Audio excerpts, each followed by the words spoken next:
माता लक्ष्मी कहती है, घर की ये 5 चीजें कभी दूसरों को नहीं देनी चाहिए। आज हम आपको मां लक्ष्मी की एक प्राचीन कथा सुनाने जा रहे हैं। इस कथा के माध्यम से आपको पता चल जाएगा कि एक स्त्री को अपने घर की कौन सी चीजें दूसरों को नहीं देनी चाहिए। जो भी स्त्री यह चीजें दूसरों को दे देती है, मां लक्ष्मी उसके घर को छोड़कर चली जाती है। इसीलिए दोस्तों, आप इस कथा को पूरा जरूर सुने, क्योंकि आधा अधूरा ज्ञान घातक होता है। जो भी इस कथा को पूरा सुनता है, मां लक्ष्मी उसकी झोली खुशियों से भर देती है। तो चलिए, बिना देरी किए आपको वह प्राचीन कथा सुनाते हैं। दोस्तों, पूर्वकाल की बात है। मध्य देश में एक अत्यंत शोभायमान नगरी थी। उस नगरी में एक सुकन्या नाम की स्त्री अपने पति और सास ससुर के साथ निवास करती थी। सुकन्या एक पतिव्रता नारी थी, जो सत्य धर्म का पालन करने में तत्पर और गृह कार्य में दक्ष थी। सुकन्या का स्वभाव अत्यंत दयालु था। वह सदैव दूसरों की सहायता किया करती थी। सुकन्या का पति संजय एक वैश्य था। उसकी अनाज की एक दुकान थी। वह बाजार में लोगों की जरूरत की चीजें बेचा करता था। सुकन्या अपने पति से बहुत अधिक प्रेम करती थी। वह अपने पति को ही परमेश्वर मानकर उसकी सेवा करती थी। सुकन्या नित्य पति से पहले जागती थी, अपने घर का आंगन को स्वच्छ करती थी, फिर रंगोली बनाकर आंगन की सजावट करती थी।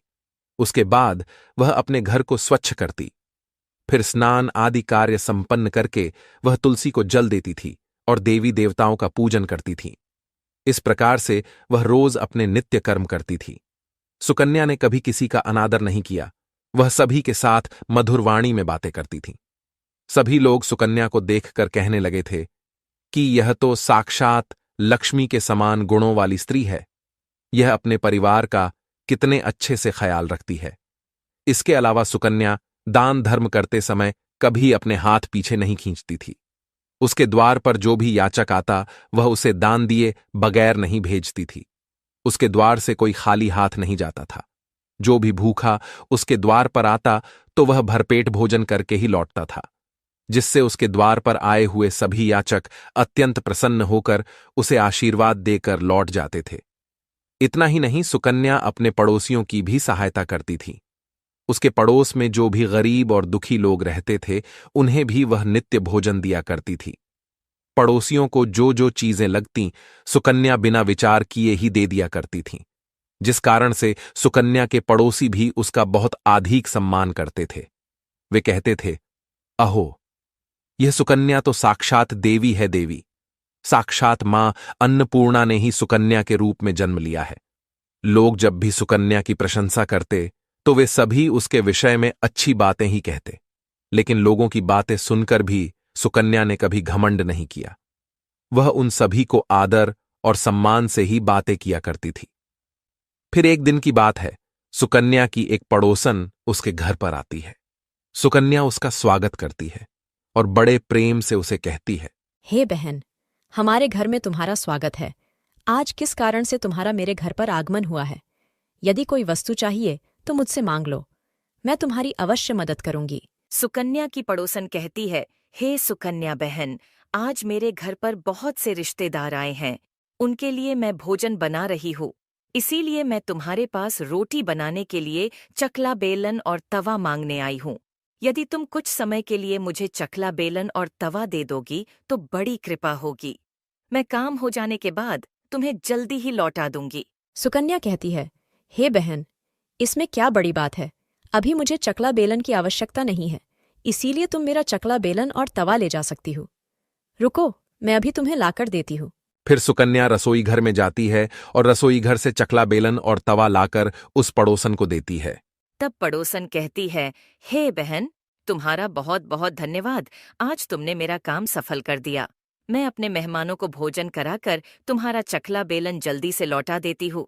सुकन्या कहती है, हे बहन, चिंता की कोई बात नहीं है। जब तुम्हारा कार्य पूर्ण हो जाएगा तब तुम मुझे लौटा देना। फिर वह पड़ोसन सुकन्या का चकला बेलन और तवा लेकर चली जाती है। कुछ समय बाद अन्य एक स्त्री सुकन्या के घर पर आती है। सुकन्या उसका भी प्रेम से स्वागत करती है और पूछती है, पधारो बहन, आज तुम्हें मुझसे क्या काम है? संकोच ना करो और बताओ, तुम्हें मुझसे क्या चाहिए? मैं तुम्हारी मदद जरूर करूंगी। तब वह स्त्री कहती है, हे बहन, मेरे घर में बहुत गंदगी हो गई है और मेरे घर को साफ करने के लिए मेरे पास कुछ भी नहीं है। इसीलिए मैं तुम्हारे पास झाड़ू मांगने के लिए आई हूँ। यदि तुम्हें कोई समस्या ना हो तो कृपा करके मुझे अपने घर की झाड़ू दे दो। मैं अपना घर साफ करके तुम्हें झाड़ू लौटा दूंगी। सुकन्या बिना विचार किए ही कहती है, हे बहन, बस झाड़ू ही तो है, इसमें क्या समस्या हो सकती है? तुम रुको, अभी मैं तुम्हें अपने घर की झाड़ू लाकर देती हूँ। इतना कहकर सुकन्या घर के अंदर जाती है और झाड़ू लेकर आती है और उस स्त्री को दे देती है। वह स्त्री सुकन्या के घर की झाड़ू लेकर चली जाती है। फिर कुछ देर बाद अन्य एक स्त्री सुकन्या के घर पर आती है। सुकन्या उसका भी बड़े प्रेम से स्वागत करती है। सुकन्या कहती है, पधारो बहन, क्या बात है, आज मेरे घर पर किस कारण से आना हुआ? तुम्हें जो कुछ भी चाहिए निसंकोच होकर कहो, मैं तुम्हारी सहायता करने का प्रयास अवश्य करूंगी। तब वह स्त्री कहती है, हे सुकन्या बहन, तुम बड़ी दयालु हो। मैंने तुम्हारे बारे में बहुत सुना है और तुम सभी की मदद करती रहती हो। इसीलिए मैं तुम्हारे पास एक छोटी सी मदद मांगने के लिए आई हूँ। सुकन्या कहती है, हे बहन, संकोच ना करो, तुम्हें जो कुछ भी चाहिए मांग लो। यदि मेरे बस में होगा तो मैं मना नहीं करूंगी, मैं तुम्हारी सहायता अवश्य करूंगी। तब वह स्त्री कहती है, हे सुकन्या बहन, आज मेरी बेटी को देखने के लिए लड़के वाले आ रहे हैं, इसीलिए मैं चिंता में हूँ। मेरे पास पहनने के लिए एक भी गहना नहीं है, तो मैं अपनी बेटी को क्या दूँ? उसके पास पहनने के लिए अच्छे वस्त्र भी नहीं है, इसीलिए कृपा करके मुझे आप थोड़े गहने और वस्त्र उधार में दे दीजिए, केवल एक दिन के लिए। जब लड़के वाले देखकर चले जाएंगे तो मैं तुम्हारे गहने लौटा दूंगी। उस पड़ोसन की बात सुनकर सुकन्या कहती है, बस इतनी सी बात? हे बहन, तुम चिंता मत करो, तुम्हारी पुत्री मेरी छोटी बहन के जैसी है, उसकी सहायता मैं अवश्य करूंगी। मैं अभी तुम्हें मेरे गहने और साड़ी देती हूँ, जिसे पहनकर तुम्हारी पुत्री राजकुमारी लगेगी। फिर सुकन्या अंदर जाती है, गहने और साड़ी लेकर आती है और उस पड़ोसन को दे देती है। वह पड़ोसन प्रसन्न होकर सुकन्या के गहने और साड़ी लेकर चली जाती है। फिर शाम हो जाती है और अन्य एक पड़ोसन सुकन्या के घर पर आती है। सुकन्या उसका भी बड़े प्रेम से स्वागत करती है और कहती है, पधारो बहन, आज किस कारण से मेरे घर पर आना हुआ? बताओ, मैं तुम्हारी किस प्रकार से सहायता कर सकती हूँ? तुम्हें जो कुछ चाहिए निसंकोच होकर कहो, मैं तुम्हारी मदद जरूर करूंगी। वह पड़ोसन कहती है, हे सुकन्या बहन, तुम बड़ी दयालु हो और तुम सभी की मदद करती हो, इसीलिए मैं तुम्हारे पास आई हूँ।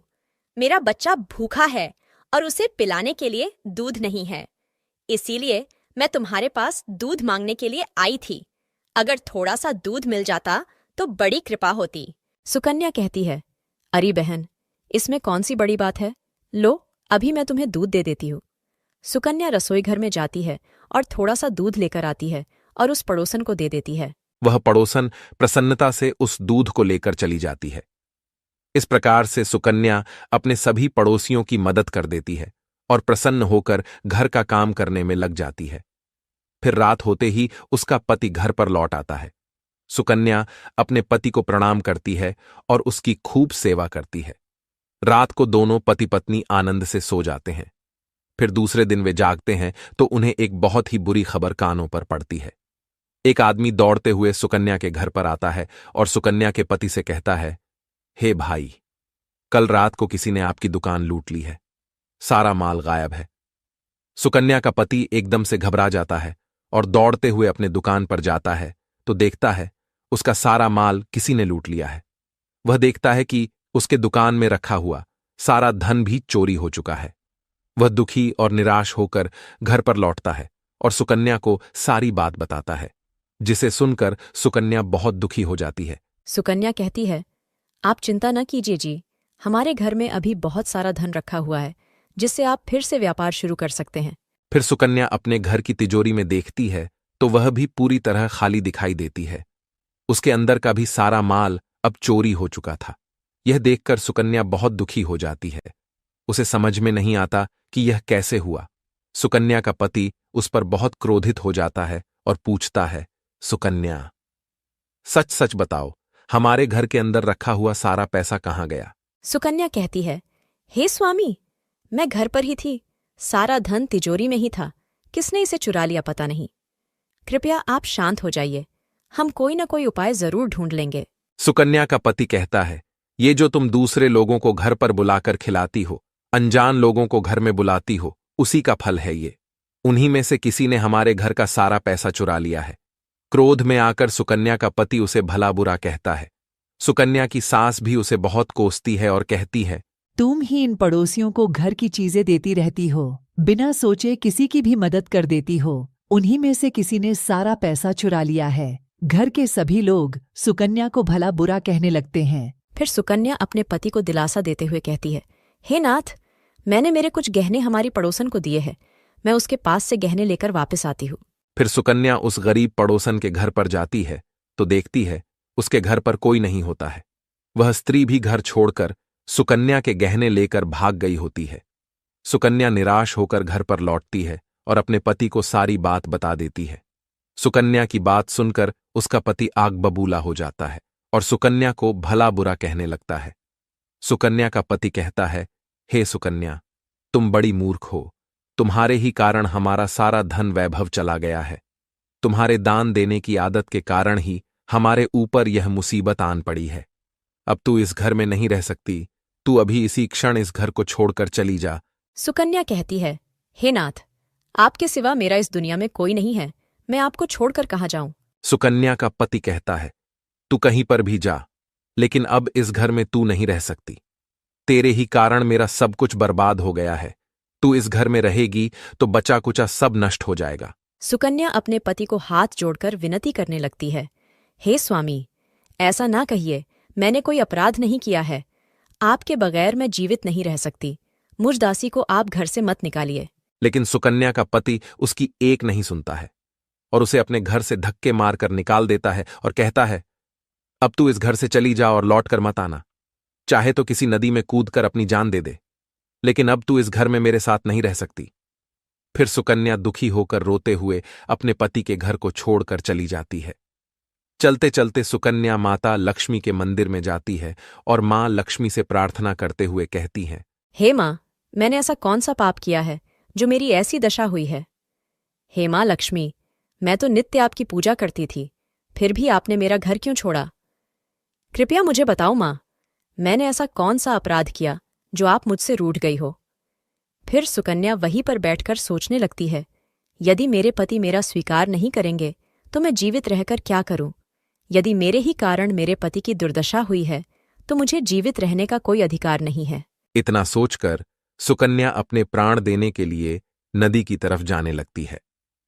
नदी के पास जाकर सुकन्या माता लक्ष्मी से प्रार्थना करती है, हे माँ लक्ष्मी, अब मैं अपने प्राण देने जा रही हूँ। यदि मेरे द्वारा तुम्हारी पूजा में कोई कमी रह गई हो तो मुझे माफ करो। मैं अपने पति के बगैर जीवित नहीं रह सकती, इसीलिए अब मैं इस नदी में कूदकर अपने प्राण दे दूंगी। इतना कहकर सुकन्या नदी में कूदने ही वाली होती है कि साक्षात मां लक्ष्मी उस स्थान पर प्रकट हो जाती है। माँ लक्ष्मी सुकन्या से कहती है, रुक जाओ सुकन्या, रुक जाओ पुत्री, तुम यह क्या कर रही हो। सुकन्या आंखें खोलकर देखती है कि साक्षात मां लक्ष्मी उसके सामने खड़ी है। मां लक्ष्मी के दर्शन करके सुकन्या बहुत प्रसन्न हो जाती है और मां को बारंबार नमस्कार करते हुए कहती है, हे माँ लक्ष्मी, मुझे क्षमा करो, मैं बहुत बड़ा पाप करने जा रही थी। देवी लक्ष्मी कहती है, हे सुकन्या, मनुष्य को स्वयं अपने प्राण नहीं लेने चाहिए, यह महापाप है।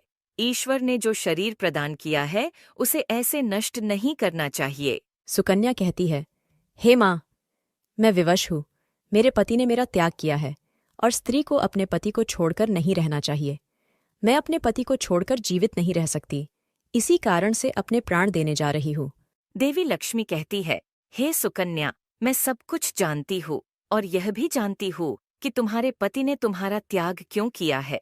ये सब तुम्हारी ही भूल के कारण हुआ है। तुमने अनजाने में कुछ ऐसा चीजों का दान किया था जिस कारण से मुझे तुम्हारा घर छोड़कर जाना पड़ा। जो भी स्त्री अपने घर की इन चीजों को दूसरों को दे देती है, उनके घर में मेरा वास नहीं होता है। मैं उन वस्तुओं के साथ ही उनका घर छोड़कर चली जाती हूँ। तब सुकन्या कहती है, हे माँ, ऐसी वह कौन सी वस्तुएं हैं, कृपया आप मुझे बताइए। मैंने कौन सी वस्तुओं का दान किया जिस कारण से आपने मेरे घर का त्याग किया है। देवी लक्ष्मी कहती है, हे पुत्री, अब तुम ध्यान से सुनो। मैं तुम्हें उन चीजों के बारे में बताती हूँ जो किसी भी स्त्री को दूसरों को नहीं देनी चाहिए। इन चीजों का दान करने पर मैं उस घर को छोड़कर चली जाती हूँ। हे सुकन्या, सबसे पहली वस्तु है चकला बेलन और तवा। किसी भी स्त्री को अपने घर का चकला बेलन और तवा कभी दूसरों को नहीं देना चाहिए। रसोई घर में इन वस्तुओं का महत्व सबसे अधिक होता है। इन वस्तुओं की पवित्रता सदैव ही बनी रहनी चाहिए। इन्हीं वस्तुओं से भगवान विष्णु को प्रसाद बनाया जाता है और तवे पर बनी पहली रोटी भी गाय को खिलाई जाती है।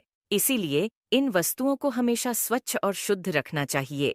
दूसरों को देने पर ये अपवित्र हो सकती है और फिर इनका उपयोग करना अशुभ फल प्रदान करता है। इसीलिए सुकन्या, तुमने अपने रसोई घर के चकला बेलन और तवा अपनी पड़ोसन को देकर पहली सबसे बड़ी भूल की है। आगे माँ लक्ष्मी कहती है, हे सुकन्या, अब तुम दूसरी वस्तु के विषय में सुनो। तुमने अपनी पड़ोसन को अपने घर में रखी हुई झाड़ू ही दे दी। जिस वस्तु में मेरा सदैव वास होता है, जो वस्तु मुझे सबसे अधिक प्रिय है, तुमने उसे ही दूसरे को दे दिया। तो फिर मैं तुम्हारे घर में कैसे ठहरती? हे सुकन्या, जो स्त्री अपने घर की झाड़ू दूसरों को दे देती है, मैं उसके घर को त्याग देती हूँ। झाड़ू से घर की स्वच्छता की जाती है और जहाँ पर स्वच्छता होती है, उसी स्थान पर मेरा वास होता है। ध्यान में रखना सुकन्या, घर में झाड़ू को हमेशा छिपाकर रखना चाहिए। झाड़ू पर बाहरी व्यक्ति की दृष्टि भी नहीं पड़नी चाहिए। झाड़ू एक अत्यंत पवित्र वस्तु है। इसे पैर नहीं लगाना चाहिए और इससे कभी विष्ठा आदि प्रकार की गंदगी साफ नहीं करनी चाहिए। माँ लक्ष्मी कहती है, हे सुकन्या, अब तुम तीसरी वस्तु के विषय में सुनो, जो एक स्त्री को कभी दूसरों को नहीं देनी चाहिए। वह वस्तु है आभूषण। एक स्त्री को अपने आभूषण कभी अन्य महिला को नहीं देने चाहिए। मैं सदैव ही आभूषणों में वास करती हूँ। स्त्री के 16 श्रृंगार में गहनों का बहुत अधिक महत्व होता है। एक विवाहित स्त्री को अपने आभूषण कभी अन्य स्त्री को पहनने के लिए नहीं देने चाहिए। जो स्त्री अपने आभूषण अन्य स्त्रियों को देती है, उसके जीवन में दुर्भाग्य आता है। हे सुकन्या, अब मैं तुम्हें चौथी वस्तु के विषय में बताती हूँ। किसी भी मनुष्य को शाम हो जाने के बाद कभी सफेद रंग की वस्तुओं का दान नहीं करना चाहिए, किंतु तुमने शाम के समय दूध का दान किया था। शाम को दूध का दान करने से जीवन में दुर्भाग्य आता है। शाम को सफेद रंग की चीजें दान करने से मनुष्य के जीवन में अशुभ काल आता है। माँ लक्ष्मी कहती है, हे सुकन्या, अब मैंने तुम्हें उन सभी वस्तुओं के बारे में बता दिया है जिनका कभी दान नहीं करना चाहिए। ये वस्तुएं कभी दूसरों को उधार में अथवा उपयोग के लिए नहीं देनी चाहिए। सुकन्या कहती है, हे माँ लक्ष्मी, मुझसे बड़ी भूल हो गई। मैं इन बातों से अनजान थी। कृपया मुझे क्षमा करो और अब मुझे प्रायश्चित करने का उपाय बताओ। देवी लक्ष्मी कहती है, हे सुकन्या, तुमने प्रायश्चित पहले ही कर लिया है, इसीलिए अब तुम अपने घर पर लौट जाओ। मैं तुम्हें तुम्हारा संपूर्ण वैभव और धन संपत्ति लौटा देती हूँ। इतना कहकर माँ लक्ष्मी उस स्थान से अंतर्ध्यान हो जाती है। फिर सुकन्या भी माँ लक्ष्मी को धन्यवाद करती है और उस स्थान से घर की तरफ जाने लगती है। तभी उसका पति ढूंढते हुए उसी की तरफ आ रहा होता है। वह सुकन्या के पास आकर उससे क्षमा मांगता है और कहता है, हे सुकन्या, मुझे माफ करो। मैंने तुम्हें बहुत भला बुरा कहा था। तुम तो साक्षात देवी के समान हो। माँ लक्ष्मी की कृपा से हमें अपना सारा धन वैभव वापस मिल गया है। जिन लोगों ने हमारा धन लूटा था, उन सभी ने हमारा धन हमें लौटा दिया और तुम्हारा नाम लेते हुए क्षमा मांग ली है। यह सुनकर सुकन्या बहुत प्रसन्न होती है और अपने पति के साथ घर पर लौट जाती है। माँ लक्ष्मी की कृपा से सुकन्या के घर में फिर से सुख समृद्धि आती है और उसके बाद से सुकन्या ने अपने घर की ये 4 चीजें कभी दूसरों को नहीं दी। तो दोस्तों, उम्मीद है आपको यह कथा पसंद आई होगी। वीडियो को लाइक जरूर करें और कमेंट में जय मां लक्ष्मी जरूर लिखें। साथ ही चैनल को सब्सक्राइब करें। आप सभी का धन्यवाद।